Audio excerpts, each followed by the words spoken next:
Okay. You might get the message that it's... Yeah, it's just said recording in progress. This is good, isn't it? We can record these things. Okay. That's amazing. That's very good. Incriminating evidence. Yeah.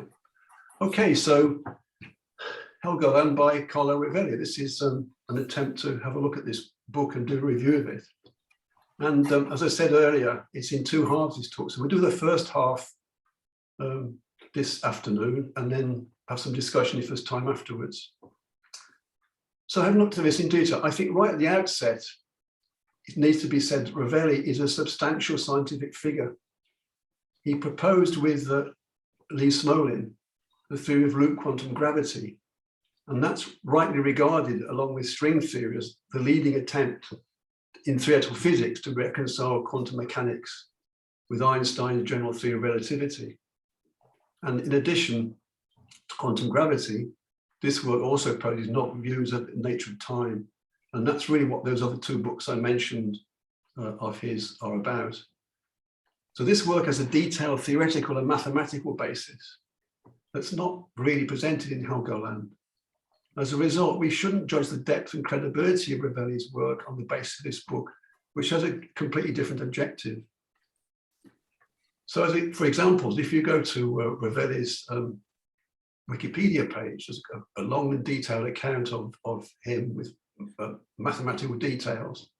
And there's a separate Wikipedia page on loop quantum gravity, which goes into great detail. And I think you quickly get to the point with those links that you probably need to know a fair bit about quantum mechanics and the way it's handled mathematically to actually follow the argument for very long. There's also a very good interview with Jim Al-Khalili on the Life Scientific with Rovelli, which was recorded in 2018.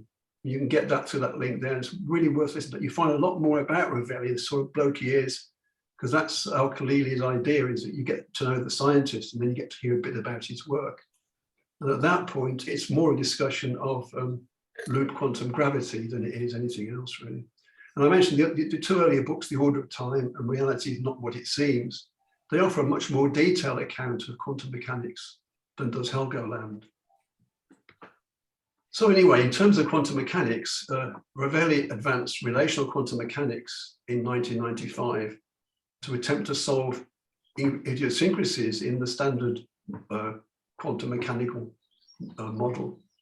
And Helgoland is an attempt to distill this for a popular audience by concentrating mainly on the philosophical understanding required to come to terms with those idiosyncrasies and to advance his own relational view. Essentially, Helgoland is as much concerned with this philosophy than with the details of quantum mechanics. It's mainly work of the philosophy of science, and also that has elements about the history of quantum mechanics. In other words, how Heisenberg actually came to come up with the initial concepts. So most scientists are educated in a way that discounts the idea that philosophy is involved in their work at all. And I think probably we're probably all examples of that. So it's essentially attempting to understand Rovelli to present at least a thumbnail sketch of the philosophy of science that he assumes we all know. He assumes that we know this stuff, but probably we don't. So that's where the first half of this talk is centered. So do we need a philosophy of science? Richard Feynman famously said, we don't. He said, philosophy of science is about as useful to scientists as ornithology is to birds. That's one of those famous quotes, which he probably said, but I've recently discovered that many things that people are supposed to have said, particularly Einstein, actually were never said by them. Stephen Hawking said that because the big questions that used to be discussed by philosophers are now in the hands of physicists, that philosophy is dead. Rovelli disagrees. He published an article in 2018 in the Scientific American entitled Physics Needs Philosophy, Philosophy Needs Physics. And in that article, he takes the side of the academy, that's a school founded by Plato, against the school founded by Socrates in a debate that burned bright in ancient Athens. To quote Rovelli, Socrates offered high-level practical education, teaching the youth of Athens the skills and knowledge directly required to become politicians, lawyers, judges, architects, and so on. The academy focused on discussing general questions about foundations. What is justice? What would be the best laws? what is beauty, what is matter made of. And Plato had invented a good name for this way of posing problems, which he called philosophy. Essentially, Isocrates took the view later put forward by Feynman, Hawking, and the others, that philosophy is an impediment to those doing practical science. Rovelli, in his article, sided with Aristotle, who was the, if you like, the key outcome of the academy in those days, in his defense of the academy, pointing that that general theory supports and happens to be useful for the development of practice in science, and that those who deny the utility of philosophy are actually doing philosophy because the issue is about the methodology of science. A central concern is how science is done and how it could be done to be more effective. And at this point, Rovelli quotes Einstein, who is quoted as saying, "A knowledge of historic and philosophical background gives that kind of independence from prejudices of his generation from which most scientists are suffering. This independence created by philosophical insight is, in my opinion, the mark of distinction between a mere artisan or specialist and a real seeker after truth." And I think basically Rovelli is one of these seekers after truth. That's what in the end kind of matters to him as much in a sense as anything else, certainly in Helgoland anyway. So for Rovelli, the answer is a resounding yes, we do need a philosophy of science. Now, later in the article, he discusses the influence of Karl Popper and Thomas Kuhn. And those are two landmark developments in philosophy of science are credited to them. But before we go to think about them, we need to dig a little further back into the whole idea of what the philosophy of science might be like. So, do we proceed by deduction or induction? So these are the two underlying methods of determining the truth of a statement. Deduction, at its simplest, proceeds from an accepted universal truth and reasons from it the truth of specific instances. So here's an example of deduction in its very simplest form. All men are mortal. Socrates is a man. Therefore, Socrates is mortal. That's an example of this top to down, if you like, method by which deduction works. But how do we know the initial supposition is true? This is as often based on conviction as on any other kind of uncontrovertible proof. Induction, in contrast, offers an alternative form of reasoning. It assumes nothing and proceeds from evidence at the small scale to develop propositions that can be tested in order to arrive at a wider, more general truth, often a series of iterations. So if you like, it's bottom up. You start at the bottom with allegedly no preconceptions, and you then gather evidence to prove a greater truth by collecting evidence. Which leads us to Francis Bacon. And induction forms the basis of the scientific method as advanced by Bacon. Now, back in 1620, in his book Novum Organum, he argued for the possibility of scientific knowledge based only upon inductive reasoning and careful observation of events in nature. At the time, that was against the overwhelming tradition that logic is developed deductively. So this was a kind of a revolutionary thought in anatomy. Oh, here's Craig. I'm so sorry, guys. I got tied up with something else and completely forgot. Please continue. Just a bit of background, very briefly, Craig. Thank you. What it is, it's a talk on Helgoland, and it's in two halves. The first half is basically about the philosophical underlyings in philosophy of science that I assume Rovelli thinks we know, but we probably don't know about. And we just had a chat with the guys here to say we'll do half of this talk this week and the other half next week, if we wish. And the other half is actually about the book, the details of the book itself. So what I've sort of started with is the idea of philosophy of science being necessary for science, and the idea that there's a choice of deduction or induction. Whereas deduction proceeds from general truths to the specific, and induction is substantive and proceeds to general truths. So we're talking about Bacon, and Bacon is arguing in a revolutionary statement in its time that you could gather scientific knowledge based on inductive reasoning and careful observation of events in nature. So though modern scientific method varies from the Baconian method in many key respects, this is the base upon which science developed unchallenged for over 2 centuries and still dominates today.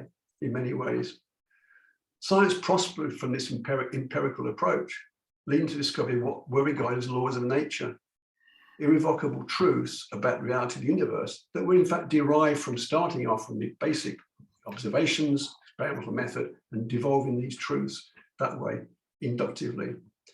Significantly, since the method is regarded as wholly objective, it's held that there is no subjective input from the scientists involved. That's kind of cancelled out by the way this process works out. This leads to the widely held view that imagination is the stuff of much human activity, but is not in science. Imagination doesn't come into it. It's meant to be a method which has taken all that out of the equation. So scientists are not creative. To emphasize this, they are taught to present their work in the impersonal passive past tense. And we've all done that. When we write our papers, we're not even allowed to say we did this in the past tense. We have to say it was done in our experimental write-ups. In other words, there's almost as if there's nobody there doing it. Some sort of magic agents got together and conspired with a bunch of people to carry out these experiments, come to these conclusions and so forth. And you don't get any idea, any individuals who are involved. It's meant to be, it's objective. It's actually what it is. So which brings us to Isaac Newton, inevitably. So a central example here are Newton's laws, which were accepted as infallible, despite the fact on Newton's own account, there were assumptions that could not be arrived at by the inductive method. For example, Newton was aware of no basis for the origin of the attractive force between masses described in his concept of gravity. And in one of his papers, Newton wrote that one body may act upon another at a distance through a vacuum without the mediation of anything else, by and through which their action and force may be conveyed from one another, is to me so great an absurdity that I believe no man who has in philosophic matters a competent faculty of thinking could ever fall into it. So he's very much aware of the fact there's no actual inductive basis for the assumption of force between objects and his origin of gravity. It needs to be said that despite the fact that Newton's law of universal gravitational attraction has been superseded by general relativity, it continues to be used as an excellent approximation in applications where the effect of gravity is small. It is clear in Newton's own understanding that the result cannot have been achieved wholly by induction. Similarly, Newton knew of no justification for inertia, the basis of his first law, other than to claim that somehow is an innate property of matter to continue in its state of motion until opposed by another force. There's no actual logical reason that he knew for that to be the case. Can I challenge you there just a moment? Yes, please do. Because the statement that Newton's laws only work when the effects of gravity are small, I think you have to qualify that, because most astrodynamics, in other words, the space program, including the satellites to Jupiter and beyond, have all been, the trajectories have all been worked out based on Newton's laws, with very little input from general relativity. So just throw that in about gravity is a strong force at between massive bodies. It's actually quite a weak force compared with the nuclear force, for example. But anyway, just challenging on that. Yeah, I think I'm putting that in to say that we're not voiding Newton's laws, basically, because in many cases where they are applied, in terms of general relativity, those forces are small. I think general relativity applies principally to a situation where gravitational forces are very large. So, you know, black holes and things like that. Yeah. So I think the point is you can't appreciate what happens in a black hole if you want to hold on to the infallibility of Newton's ideas on gravity. But at the same time, you know, you can go a long way, as you're saying, in using Newton's laws as what a QE person would regard as an approximation. Because as engineers, you know, we recognize that all these laws are approximations to another law, which is superseded it as the basis of physics. But that's going to be superseded by another one day as well. And so it goes on. That doesn't stop engineers from using them. No, I'm honestly not saying. No, I know you're not, Ken. That they do, if you see what I mean. It's just this is whether. But there's another feature which underpins it all, which is doing an experiment. Yeah. I mean,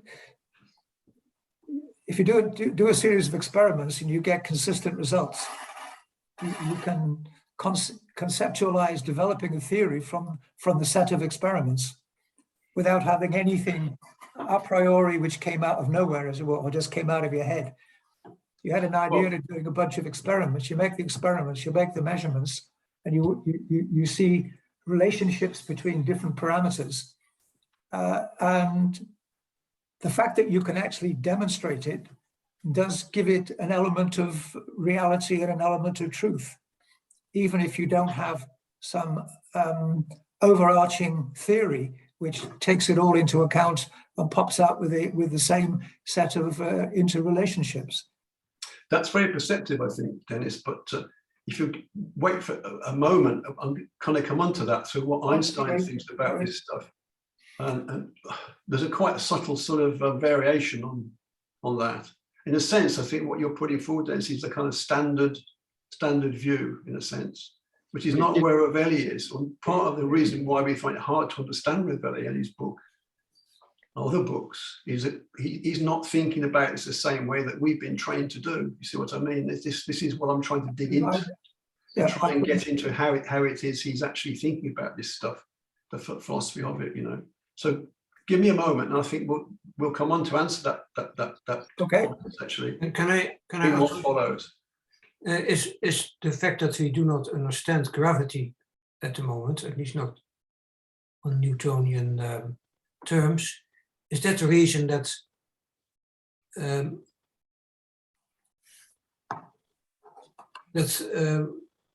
we need an alternative explanation that we have instead of the Newtonian? Yeah, I think so. I mean, there are things which are could seem trivial, but apparently we have to adjust time every once in a while by a few fractions of a second because of this anomaly. It actually does affect the passage of time, and there are atomic clocks now that work to work out what that is. So time as predicted, if you know what I mean, by the movement of the planets through application of Newtonian gravity. It's pretty good, but if you do it for long enough, you'll find you're missing a few seconds here and there, and you can read about that. There is an adjustment needed to time to actually keep it where it should be because of these anomalies. You could say they're small, really, but I mean that's part and parcel of the story. As I say, what I'm trying to do here is to dig into what I really take to be the background to Rovelli's view of the world. I don't necessarily share it all. You'll find later in the talk in the second part, I've got reservations about aspects of Rovelli's relationalism, for example, but I'm really trying to put forward what I think the background is, if you see what I mean. Let's move on, right? Yep. In short, Newton's system predicts correct outcomes for the mechanics of physical bodies under conditions of low gravity, under limitations revealed by Einstein, but tells us little about the bigger question of what the stuff of reality actually is, only to assert that it's a mechanical universe. That was Newton's idea of things, is that the universe was totally controlled by mechanical interactions.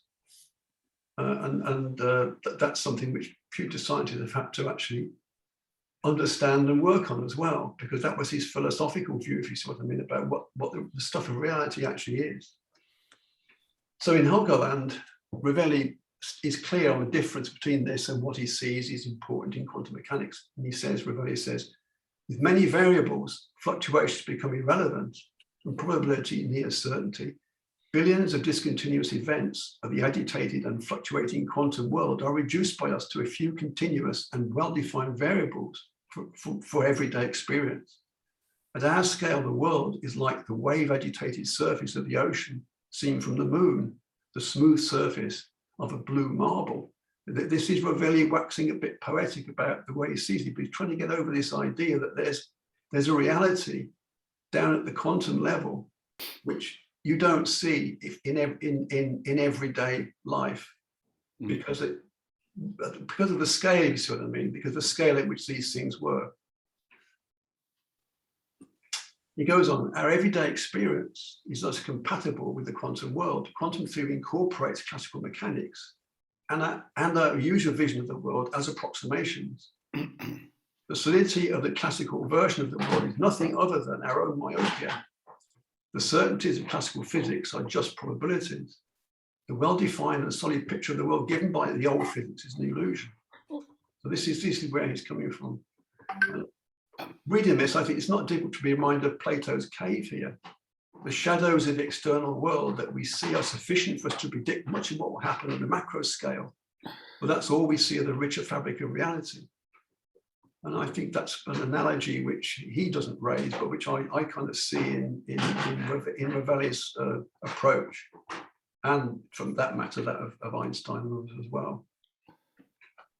In addition, Newton's system depends on a concept of absolute space, a concept he sought to justify by his bucket thought experiment and his arguments with Leibniz about this. And we covered this in the earlier talk I gave, maybe about a year ago now, about relationalism, which we took as an example of the importance of relationalism.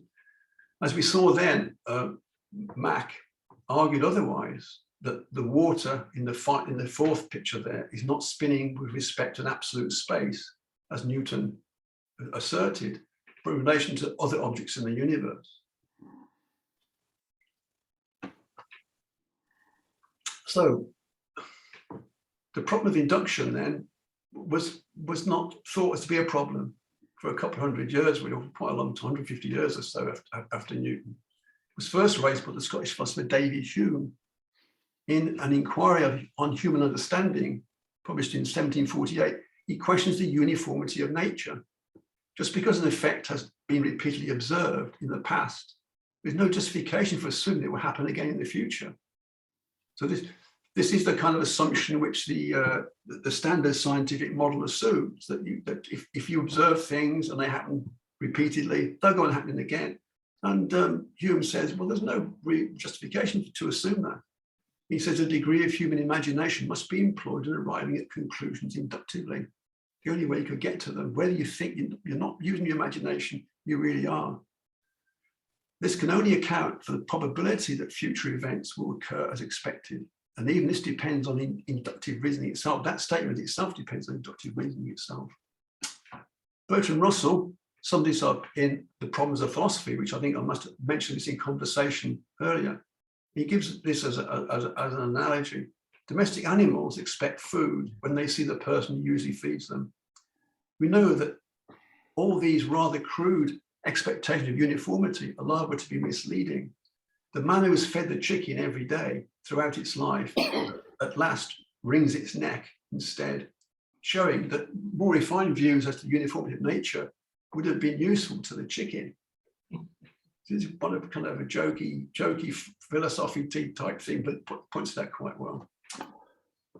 And okay, but it would have had to have been a skepticism on the part of the chicken. The chicken would have no other reason for assuming that its neck was going to be wrung. But he needs it. That's what he's saying. It would be useful. Well, he doesn't say he's got it. He said it would be useful if he could have had it. Well, it would be very useful. The problem I see with that, though, is all these people who want to talk about UFOs and aliens arriving and things. It could happen. Just because it hasn't happened so far doesn't mean it couldn't happen tomorrow. And there couldn't be a tsunami tomorrow. And there couldn't be a what's it of the earth tomorrow. I see great problems with that, though. Because otherwise you will be paranoid about everything that could possibly happen tomorrow because it hasn't happened yet. I think what it's aiming towards, actually, I agree with that, but what it's aiming, I think, is the idea of probability. So there's no probability in what you call the classical view. Let's call it Newtonian, or the classical view of physics. Well, the probability aspect is what they're really digging into. Well, there is a probability. I think the problem is that there's a disjunction between what the probability is based on and what actually happens. It's one of those equations, like the trapdoor equations, where suddenly the outcome changes. abruptly from one position to another, and that's a different type of statistics and behaviour, a different type of behaviour. Yeah. Interesting. So anyway, I'll park that point for a moment anyway. Yeah. Hume's influence was not to become immediately important, not for quite a while, but a greater difficulty for infallibility of the classical view was posed by James Clerk Maxwell in his work on electromagnetism. So in his adynamical theory of the electromagnetic field in 1865, he proposed that light is a waveform undulation, the same medium that is the cause of electric and magnetic phenomena. In this, it was essential once more to account for action at distance. And to stay aligned to classical theory, he assumed that these field effects must take place in some kind of universal substance, which he called then the luminiferous ether. I think he's trying to work out what, in the Faraday experiment with the iron filings and the magnet, the lines of force around the magnet, what constitutes the thing that makes the iron filings line up in those lines of force. An experiment we all did probably in first year in school sort of thing, But his assumption was because he wanted to stay in the classical view, you couldn't have something happening in nothing. You had to have some substance there, which he called the ether, to be able to account for what was happening. This view became predominant for a while until there were precise measurements made in 1887 in the Mickelson-Morley Experiment. And this is a very careful experiment which showed that the ether could not exist since there was no ether wind. If there was an ether, there would have to be a relative motion of the Earth and the ether. And they'd be careful measurements, they showed that didn't exist, and therefore they falsified the idea of the ether. So the falsification of the ether theory opened the way for the development of relativity. When asked if he was standing on the shoulders of Newton, Einstein replied he was standing on the shoulders of Maxwell. Now, here we get to the interesting bit for me of being, having had my reappointment as an honorary appointee at the University of Liverpool. So in my research on this talk, I was able to find reference to a paper by Einstein from 1919. It's actually an article rather than a scientific paper. And through the ability then to use the university library to download material, I found this wonderful resource, which is the Einstein papers at the University of Princeton Press, which you can only access if you've got obviously the license to go and read this stuff. In fact, it's really fundamental paper as I see it, this whole discussion we're having really. Yeah. So in this little notice article of 1990, which I managed to download and read in detail, he points Einstein to the role of deduction and induction in the development of science. So what's the relative role of we discussed of deduction and induction? And I'll quote this at length because I think it's really very important. And I think it really does underlie the whole way that Rovelli thinks about this. Einstein says the truly great advances in our understanding of nature originate in a manner almost diametrically opposed to induction. The intuitive grasp of the essentials of a large complex of facts leads the scientist to the postulation of a hypothetical basic law or several such basic laws. From the basic law, a system of axioms, he derives his conclusion as completely as possible in a purely logically deductive manner. These conclusions, derived from the basic law, and only after time-consuming developments and calculations, can then be compared to experience, and in this manner provide criteria for the justification of the assumed basic law. Yeah. Basic law. That's a hell of a sentence. Yeah.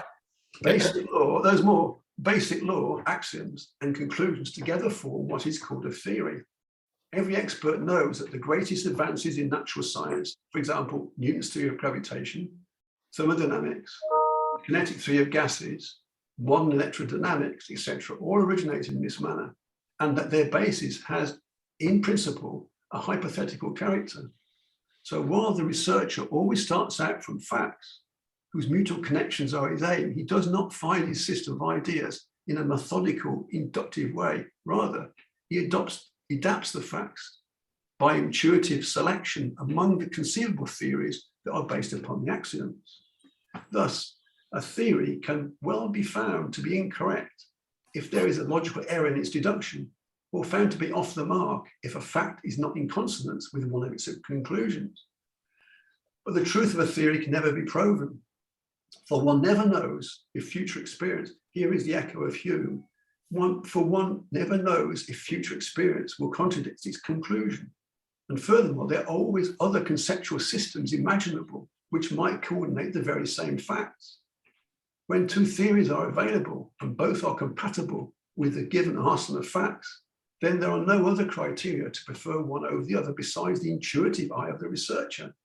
In this manner, one can understand why sagacious scientists, cognizant of both theories and facts, can still be passionate passionate adherents of opposing theories.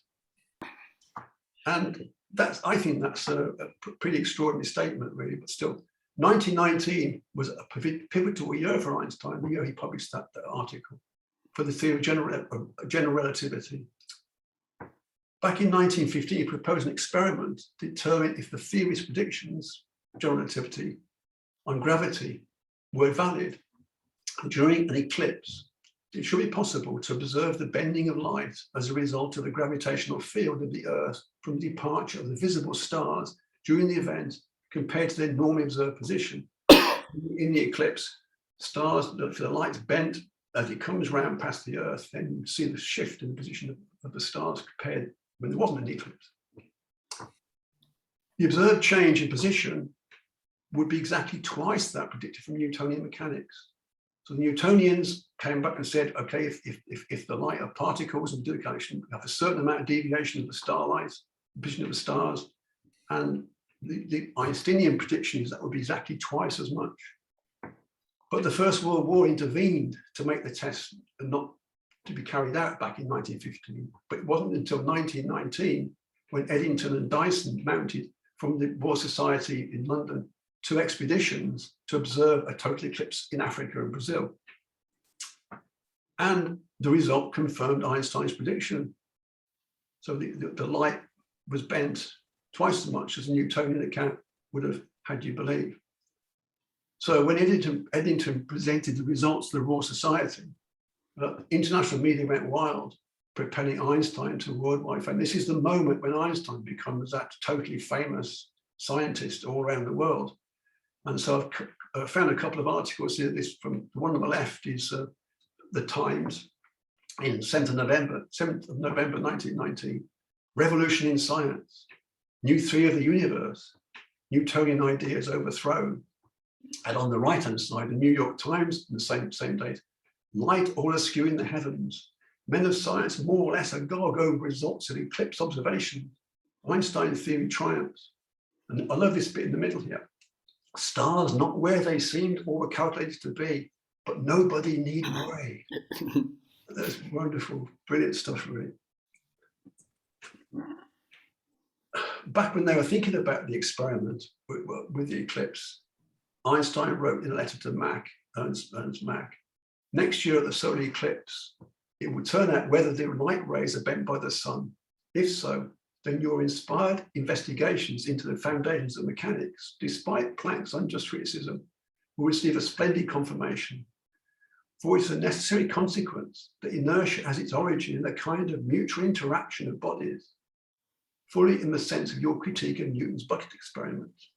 So whereas for Newton, inertia had to be a kind of given, an absolute given, the basis of Einstein's celebrity on basic experiment is a proof of Mach's ideas, if you like, that inertia arises from some general relationship between the object and the mass of the universe.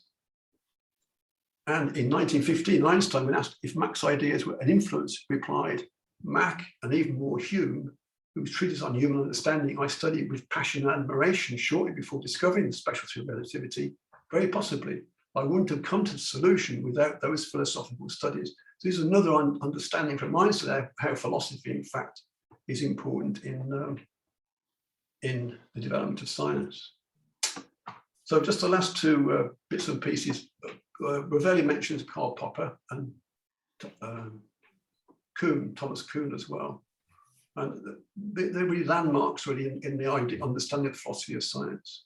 So in The Logic of Scientific Discovery in 1935, Popper rejected the classical inductivist views of the scientific method in favor of what he called empirical falsification. If science doesn't lead to irrefutable laws, how do we determine what is science and what's pseudoscience, which is a little bit like what Craig was talking about. In agreement with Einstein, he considers that a scientific theory can never be proven, but it can be falsified. He considers that the characteristic of science is that it can offer falsifiable assertions, whereas pseudoscience can't. And this is a positive aspect of science, even though the name sounds like it's a downer. Falsification is actually the positive aspect of science that sets it apart from pseudoscience, astrology, and all that sort of stuff, UFOs and all the rest of it. He's particularly interested in two systems that were being presented as science in his day: psychoanalysis and scientific socialism. There's not time to go into the aspects of his critique of both those two things, but both of them are a little story in themselves, actually, which I've spent a lot of time thinking about, particularly scientific socialism, which I could do another talk on that. But anyway, another point. Popper shows it cannot be they cannot offer falsifiable assertions, since any assertion about them will always be proved from within their basic assumptions. And there's lots of analogies you could come up with that, but so if you use Popperian terms then to talk about how science has progressed, then the theory of the caloric, which is pretty similar to a theory of the ether in some ways, allowed Carnot to perfect the operation of heat engines, and along the way discover the principle behind the second law of thermodynamics. The assumption there was that heat could be transferred from one system to another, one place to another, by the flow of a fluid of some sort, an invisible fluid, which in fact you couldn't detect. But this was in fact a way that heat was spread around. And he perfected heat engines, technology of thermodynamics. This theory was falsified by Joule and led to the consideration of heat flow as transmission. So to spell that out, if a caloric was involved in the transfer of heat, when a wooden block was forcibly moved up and down an inclined plane, then you wouldn't be able to account for that through the flow of caloric. And that in fact led then to understanding, if you like, of heat flow as a transfer of energy. The whole idea, the concept of energy grew from that as a concept, and was able then to inform science as it went forward. As we've seen, the theory of the ether, which was Maxwell's idea of how fields could operate, was falsified by the Michelson-Morley experiment, leading to special relativity. And the Newtonian theory of gravity as a force was falsified by Eddington in the experiment we just looked at with the eclipse, leading to general relativity and a theory of gravity based on the curvature in space-time. There's many more examples of this, since this is the way that science develops. Well, let me say something there, Ken, if you don't mind. Sure. I don't know, the crediting Eddington did the experiment because he was trying to demonstrate the validity of Einstein's general theory of relativity. He knew what Einstein had been doing, and he knew this experiment could be the decider. That's my understanding of it. So I don't know what he contributed to general relativity, other than setting up an experiment which demonstrated its accuracy, its correctness, if you like. Although it was challenged many years. His data was considered to be inaccurate in so many ways, and it's only relatively recently that there's been further analysis of that data and demonstrated that it is accurate. Anyway, just making the point. That, yeah, it's a small point. I mean, I'm not implying that Eddington did general relativity. What he did cleared the space for it to be developed. It had already been developed. Einstein developed the theory of general relativity in 1915. Let's put it another way: for it to be accepted, then Yes, definitely. Oh, as you say, as you showed in the slide, it made him famous guy. I'm not trying to imply that Eddington actually did anything No, to actually do the theory of everything. But in fact, if that falsification had not been carried out, that experiment, then it wouldn't have been accepted. The Einsteinian view would have been a hypothesis. And there are many scientific theories which are hypothetical. And in fact, it's quite likely that we could say most of the QM ones are hypothetical. But this was the point at which I would say that the general relativity was accepted as more than a hypothesis. Yeah. So with Popper, he saw falsification as the essential element of the scientific method. And he comes up with a completely different idea, what's very similar to Einstein's, we'll see in a moment. His critical rationalism claims that inductive justifications are never used in science, and proposes instead that science is based on the procedure of conjecturing hypotheses, deductively calculating consequences, and then empirically attempting to falsify them. So what he thinks what the science actually does is developments of theories of science. He claimed not to have seen the 1919 article by Einstein, but a number of critics have questioned this, since so much of his view appears to flow from this. He did, however, acknowledge his debt to Hume and Hume's ideas that we looked at. Finally, Thomas Kuhn, this is the other landmark, if you like, in this understanding of philosophy of science. So the structure of scientific revolution in 1962 is groundbreaking in the way it points out how science develops, not in a linear ordered manner, but in a series of upheavals as one scientific paradigm shifts to the next. So this idea of a scientific paradigm is central to Kuhn's scheme, if you like, about how science develops. So he says scientists work within an existing paradigm, accepting its assumptions, gathering knowledge and dismissing as mistakes incongruous results. But eventually a wealth of evidence on exceptions piles up to the point where a paradigm shift is required. You could say, for example, between Newtonian understandings of gravity and Einsteinian understandings of gravity would be good examples of that. This is opposed by the scientific establishment.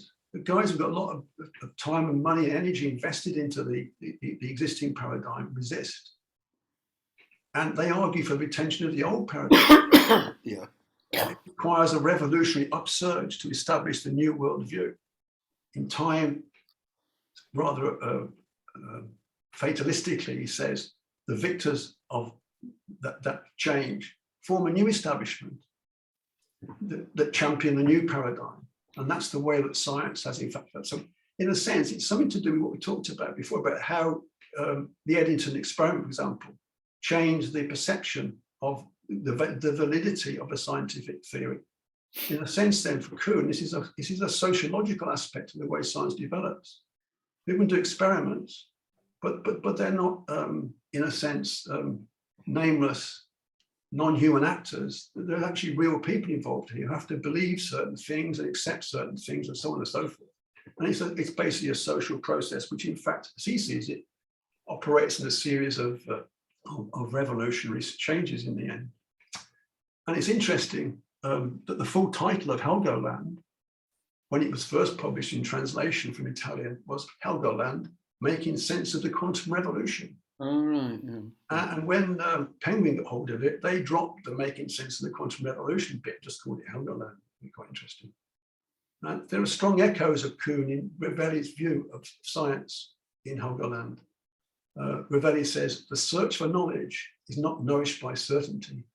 This has always been the strength of scientific thinking born of curiosity, revolt, and change. So this is the handle on that Rovelli takes. So Rovelli's view, to sum up now towards the end, his take on quantum mechanics is very much in accord with that of Einstein. And it's been pointed out by a number of critics that relational quantum mechanics resembles Einstein's specialty of relativity in that the details of an observation depend on the reference frame of the observer. Here and elsewhere, he's trying to reconcile quantum mechanics with general relativity. That's one of Rovelli's sort of main aims philosophically. So while recognizing the great contribution of the Newtonian paradigm, he accepts that this has been falsified and demands we go beyond it in order to understand quantum mechanics. And he assumes, as I said at the start, much of the above philosophical background is a given, which most of us don't have that background. So that's why I've been trying to point it today. Now, okay, that's the end of the first half, and it's quite a while. The rest of it is another about the same amount of time to actually look at what happens in the book and what he's doing and all that sort of stuff. So there's probably not at least another talk there, including his take on Buddhism and so forth. And yeah, that's good, Ken. Thank you. Thank you. Good stuff. Right, cheers, Ken. Thank you. I mean, to me, when Einstein came up with general relativity, and he stumbled, he was stumbling with the problem. He was trying to figure out what was connecting massive bodies. What you know, like Maxwell's waves and electromagnetic energy. He thought there must be something like that going on for gravity. So it's interesting. He was really pursuing that, as I understand it, for nearly a decade after the special relativity, after he broke the speed of light special relativity problem question, which was based on an experiment in photoelectric, working with the photoelectric effect. He then, for a decade, tried to figure out what Newton meant when he said, I can't understand how there can be a force between bodies, you know, separated by nothing. Yeah, that was the problem he was trying to solve. It's not. He was actually trying to solve a problem. I think Einstein. The picture I get about Einstein is that was his drive, was trying to figure that out, and when he got help from other mathematicians to understand initially the vector analysis, then the tensor analysis, and the ability to look at n-dimensional space. And he was satisfied with 4 dimensions, space and time. He then realized that he could offer an explanation for what's being called the force of gravity in terms of the curvature of space and time.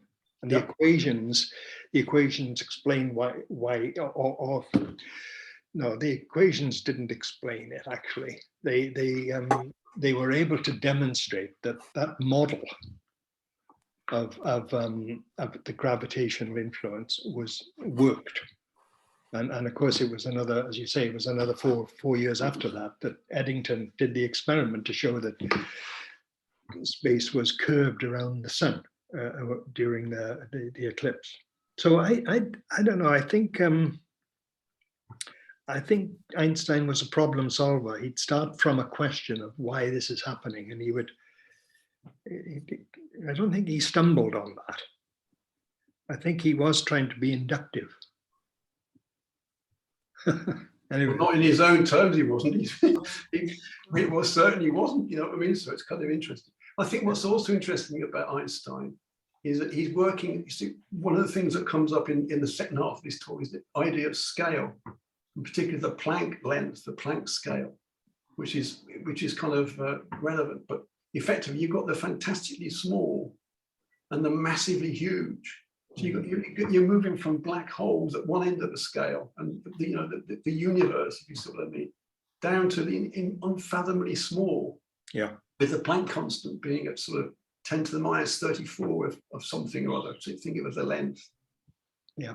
And Einstein's in both those camps. So he gets his first Nobel Prize for work on discovering, effectively proposing the photon, which is down at that micro, very micro level. Mm. And then he gets another Nobel Prize for something which is basically astrophysical. Yes, that's right. It's quite extraordinary. And I think Rovelli is in the same place. Einstein had a real issue with quantum mechanics from very early on. And it may have been that he had an issue with the Copenhagen group interpretation. And there was a lot of conflict. He wouldn't accept quantum mechanics. for a long I've got time. that in the second half of the talk, because what was the issue there is the Epr paradox, which in fact is the apparent 1935, where he actually proposes what he sees as a flaw in the Copenhagen interpretation. Right. That light could maybe travel faster than Right. signals could pass between two superimposed beams, which in fact had been separated by vast distance greater than the speed of light. And it's all part of the second talk. So, Yeah, all right. but he didn't have problems with QM. I don't think he sort of did, but I think basically what he wanted to do was actually hold on to a conception of reality that QM didn't want to hold on to. And this is the point at which you do get your mind stretched into some pretty unusual places. It's like another one of Feynman's sayings is that, if you think you understand quantum mechanics, you don't understand quantum mechanics. Weird sort of situation, So, but I think the philosophical aspect of this is actually really quite challenging as well, particularly for those of us who worked in science. We worked in science, and we've not. If I had to have a say in redesigning the education of scientists, I would say right up the front, educate them in the philosophy of science, because you're not preparing people for the modern world if you don't do that. We're sent out into the world with the armaments that we've got to sort of do our experiments, all that kind of stuff, and we lack the philosophical basis. I would say that more important than that is the history of science. In a sense, the philosophy of science and its broader impact on philosophy, the meaning of life, and metaphysics, and that's been there for a long time. But through the road of philosophy through the history of philosophy is this strong, reliable road of science. That's what I call it, anyway. That's what I have in my mind, which is ditched one idea of myth or whatever it is after another, and done experiments and had theories and tried to solve problems throughout hundreds of years. It's proved itself to be very effective at revealing the way nature works, I think, much more so than philosophy. But that's a personal, rather controversial opinion, I think. I think philosophy can take you. But you didn't mention the Sleepwalkers, Ken. Oh, Koestler. Koestler's book, and his very strong opinion that science is all about stumbling onto things.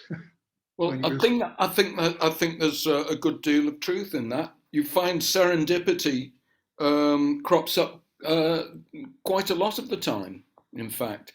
And I think the point about serendipity is that it actually does enable you to break with a traditional view of what you're dealing with. Paradigm, Your paradigm. It suddenly shows a different way. Could I just take us back to Ken? I'm sorry. I realize I'm not strong on my understanding of what the inductive method is.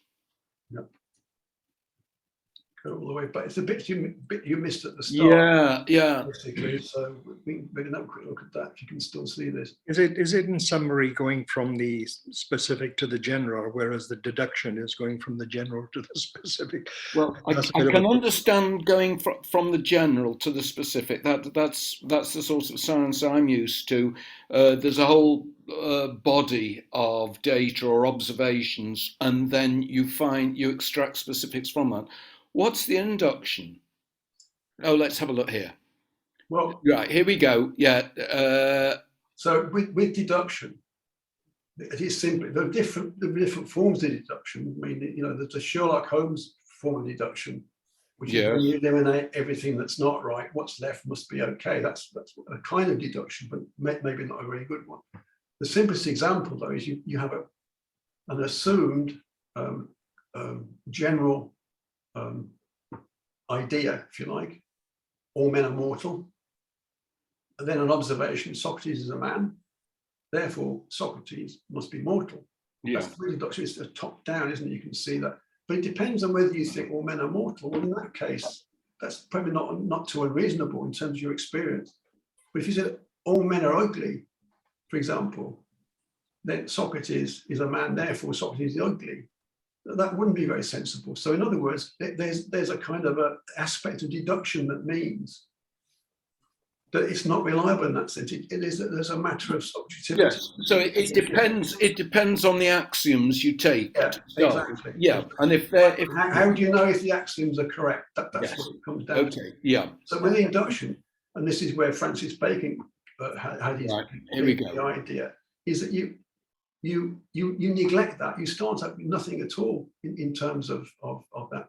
You carry out a number of observations, the small scale, assuming as little as possible. You then come up with a hypothesis about what they might mean. You test those out as well. You induce what is the significance of those from what you see. You carry on building and building and building until in fact you get something, you say, oh, this is now something which is a general theory of some sort, which is what effectively Newton did, isn't it, when you think about it, really? Mm. And ends up with these laws, which then are held to be infallible. That's what is an issue here. And then the question is, well, which is the way to do it? Science has gone down the inductive route hundreds of years, and that's the way I can't think of any way I was ever taught science that suggested it was deductive. You know, all the years I've been doing science or been taught it, I don't think anybody's ever told me that it's anything other than an inductive method, a scientific method. It's got merits because if you carry it out the way we've been taught to do it, and you have the concept or the practice, if you like, of the results which are actually obtained being freely published and being peer reviewed and then being falsifiable by others who can then look at your work and say, well, it's not right. So we come back to the guys who had Fleischmann and whatever the guy was called in Southampton, who actually came up with work that suggested you could get limitless energy from the electrolysis of what was it, titanium or something in solutions and stuff. I mean, they claim to have actually developed that as a theory based on purely experimental evidence, and that it was a correct theory. That was falsified by people being able to carry out the experiment again and check to make sure it's all right. And they found it didn't. There was a form of energy input they hadn't taken account of, and so the whole thing was in fact false. And they had about 6 or 7 years in the limelight, and then they were basically rubbish for having done impossible, useless work. So there's merit in that in that approach. And in fact, as I'm trying to say in this it's only a thumbnail sketch about what philosophy of science might be relevant to Rovelli's book, that there's been great achievements obtained by that. As Dennis was saying, I think really, it's transformed the world, hasn't it, in all sorts of ways. But what we're getting to the point of with QM and also relativity is that view no longer is good enough to understand what is now being observed at the quantum level and what is being observed at the astronomical level, if you want to call it that. And so if you want to understand how you can go forward into what you might be able to gain from understanding the weaknesses or the falsification of what's been going on at that time, you need to understand what that means. And that what I think is where Rovelli is trying to work in Helgoland. He's trying to dig into that and show you that you've got to open your eyes a bit to these things. In fact, but can I ask about falsification? The concept that something can be falsified, does that mean that every new theory you come up with has to be falsified then? It does, yeah. It does if it's to be anything than a hypothesis. Well, that doesn't seem to be realistic. That every theory you come up with has to be falsified. It has to be falsified, not falsifiable. No, falsifiable. Has to be falsifiable. Yeah. It has to be falsifiable.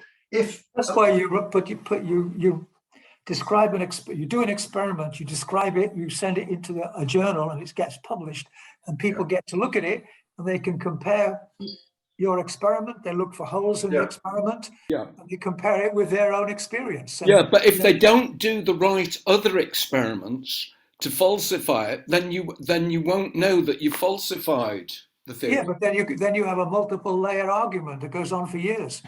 Yeah.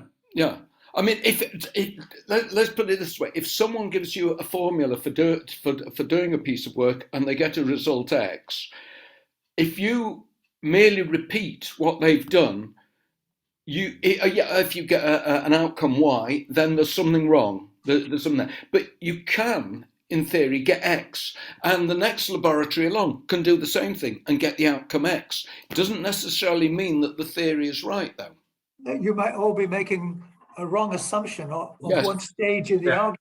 Yes, or not altering the conditions of the test in such a way as to test it well enough. Okay. Not notice that the sun must be shining, or something. Yeah. Yes, that's right. Oh, yeah. Well, that's right. Or the phase of the moon. I used to say with some of my experiments in the laboratory, it was obviously the wrong phase of the moon. Yeah, I think the scientific method's done very, very well. I was always aware in work I did the problem of artifacts. There are factors coming to the experiment which you don't think are factors. They're actually things you've been unaware of, and they've affected the results. That's one of the most difficult things to get out of an experiment. So it's.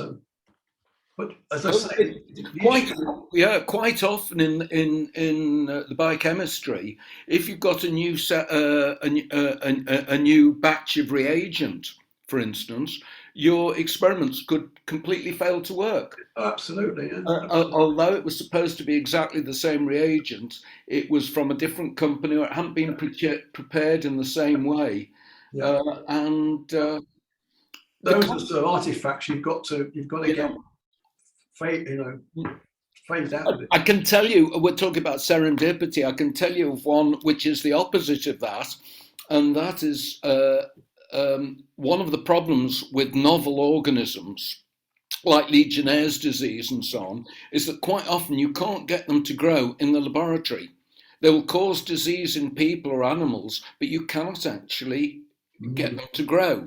And of course, until you can get them to grow in laboratory situations, you're very limited on the sort of tests you can do and the studies you can do. Well, in the public health laboratories, there was one organism like that. It might even have been Legionella. I don't think it was Legionella. Suddenly they managed to get this organism to grow, whereas it hadn't before. So they looked back to see what it was that had changed. What had happened was they'd actually spilled a bottle of reagent on the floor, a bottle of growth medium, dry growth medium, and swept it up again, and they'd used that. And there was something in what there was in the environment on the floor that actually helped the organism grow. You invented penicillin. Well, it was a bit like that in the serendipity. Or discovered penicillin. All right. It's that a theory can be falsifiable. You can show if you can't show how it can be tested, then it's untestable, and you just don't know whether you've got the right answer or not. I understand that, but. What then worries me is that a slight falsification, so you don't get exactly the outcome that the previous team did, seems to imply that you get a total falsification of the theory. So it's almost as if we're talking about quantum mechanics completely invalidates Newton. But it obviously doesn't completely invalidate it from a practical point of view. Sure. Because we can still operate in the world as if Newton's hypotheses and mathematics was right, because of the macro scale scale issue. Yeah. But I think the point is that's true. But if you want to think that only Newtonian ideas pertain, you won't understand quantum mechanics. No, that's You know what I mean? true.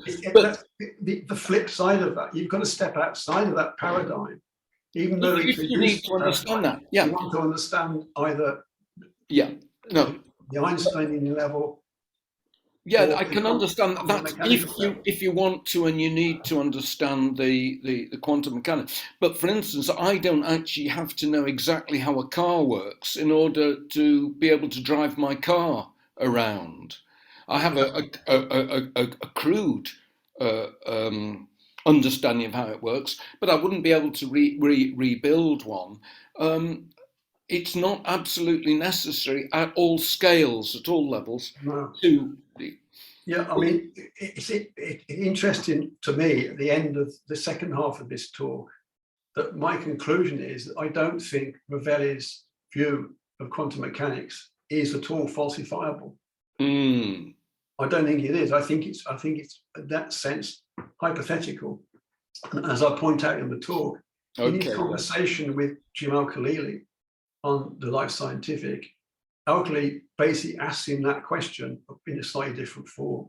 And Rovelli's reply is that he thinks there could be an experiment that could be done with respect to gravitational fields in black holes that might, in the end, be the thing that actually validates, if you like, is a falsified assumption that could be checked of his relational theory. And that struck me as being really odd because most of that theory, hypothesis, which is what it must be regarded as, I'm sure, relates to the fantastically small. If he wants to test it out in something that is fantastically huge, like a black hole. So it is quite extraordinary. This issue of scale, I think, is actually pretty crucial to the whole argument. I don't think that the relational quantum mechanics is at the moment falsifiable. Has not been a falsifiable proposition. I don't know enough about string theory, which is the other aspect, and I think it's similar with string theory. I don't think so. The situation we're in quantum mechanics, in short, is that it works, and if you follow the equations, it allows you to predict everything that's going on that you wanted to predict. But theories about how it actually works are all hypothetical. Yeah, that's what it seems to be, and which poses the whole issue about the theory of knowledge. It's a crucial aspect. What is knowledge in the end, and what does it mean in terms of science and everything else, which I go into a little bit in the second half of the talk. I'm coming to the end for myself now, guys. I have good idea. Step out, but it was excellent, Ken. Very thought-provoking, stimulating. Yeah. How are you, Craig? Briefly before we go.